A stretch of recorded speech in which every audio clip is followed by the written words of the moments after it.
we are now all ready to wire up our form submission logic. Once again, we don't have an actual backend, so what we're going to do is perform some basic validation logic in our handle form submit method, and we're going to output a message to the user on the current status. So for example, if the user is in login mode and they provide us with an email address and password, we'll output a message informing them that they have successfully logged in. And of course, the way we're going to do that is by updating the message state property right here. And once we update that state, that will trigger a re-render, which of course will be reflected in the message being displayed right here, but only if it's actually present, if we have a valid message to show to the user. So let me give you an example right here in our handle form submit. Let's handle a sample validation for our login mode right here. So the first thing I'm going to do is destructure a bunch of properties that I care about from our state. So once again, we can take whatever properties we want from this.state, very similar to what we're doing on line 38 in the render method. So here I'm going to destructure login mode. I'm also going to take email, password, and confirm password, and I'm going to get that from this.state. Perfect. So one thing I want to check is whether the user has actually typed anything into these fields. Remember that every time the user types into a field, we're going to react to the onChange event and update the corresponding piece of state. That's what's happening right here, and right here.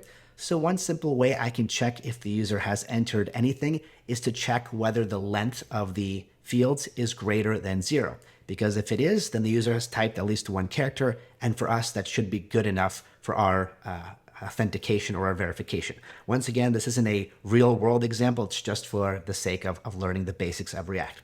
So as long as they give me any character, we'll consider that a valid email, a valid password, etc.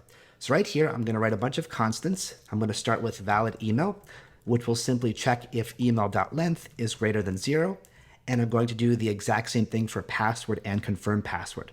So right here, I'll declare a constant called valid password, and I'll check if password.length is greater than 0.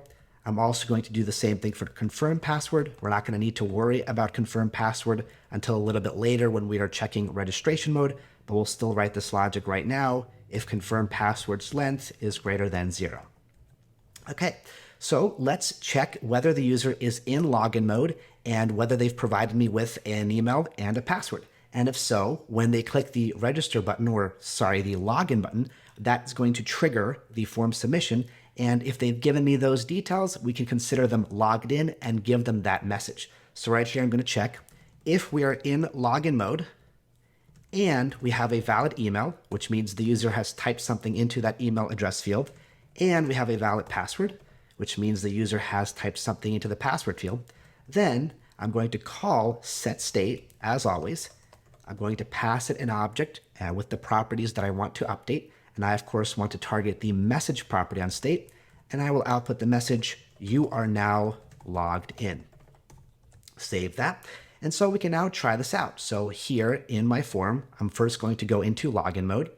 And here I'm going to type some arbitrary characters. Doesn't matter what they are. Same thing here.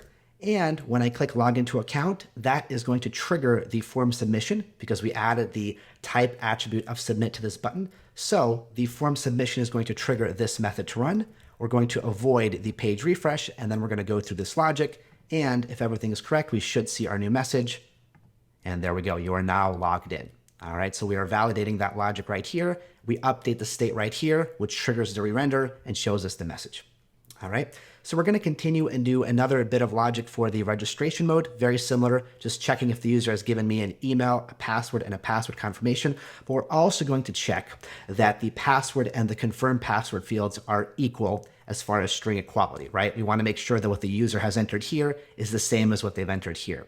And you could perform this kind of logic on either the front end or the back end, or preferably both.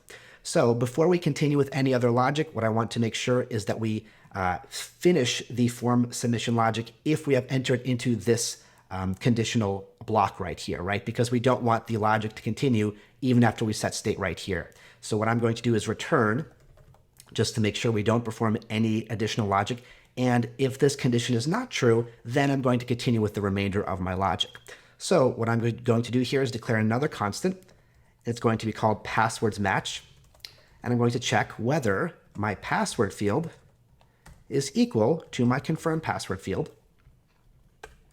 And down below, we can add another if statement. So if we have a valid email, and we have a valid password, and we have a valid confirmed password, and the passwords match, this is almost emulating the, or not emulating, but testing the functionality of the user form in registration mode. Right here, I'm going to do another call to set state. We're once again going to update the message property, but with a totally different message like, thank you for signing up. All right, save that. And I'm also going to add an else statement here. And this is in case, let's say, the user gives me passwords that do not match. Let's assume that's what we're checking for here. I'm just going to say this, that's set state. I'm once again going to set the message property and say something like passwords do not match.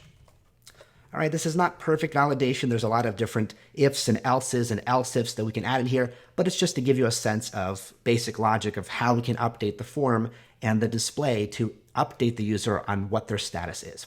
All right, so let's try out this logic right here. So I'm going to go into registration mode. I'm going to give it a sample value for email address. It doesn't even have to be a valid email because we're just checking for length. Right here, I'm going to do a password. I'm going to make sure that it's equal to the one below. So I'm just going to do test for me. Make sure I do test below. So they are equal. So when I click register, you can see we're going to get thank you for signing up. So we're getting this message right here. Let me just check the else statement right now. I'm just going to refresh the page to clear the form. Once again, I'm going to put something irrelevant in the email address. And now I'm going to put two different passwords. So maybe test right here and maybe Star Wars right here. And click register. And now we see passwords do not match. All right. So the key takeaway here is that we are updating a piece of state that is conditionally rendering. And so we are giving the user the benefit of explaining their status or what is going on. And we're utilizing React state to accomplish that. This is all being accomplished by the string that we are saving to the message property on our component state. And every time that changes, we re-render, which means we render that message if it is available right here for the user to see. All right, and that basically is just about all there's to cover on this side of the React equation, the class-based component side. So we built a full component using React classes. We learned about component instance methods. We learned about how to define component state using class components. We added new fields. We talked about event objects, the kind of events that are created by React on click, on change, on form submission, etc. So lots of cool stuff that we've covered here. And now we are good to move on to testing. And after testing, we're going to talk about how we can refactor this component from using classes and instead move on to using React's new approach, which is functional components with hooks. We do have some prior experience with React function components, but not with hooks. And that's what we're going to cover after we discuss testing.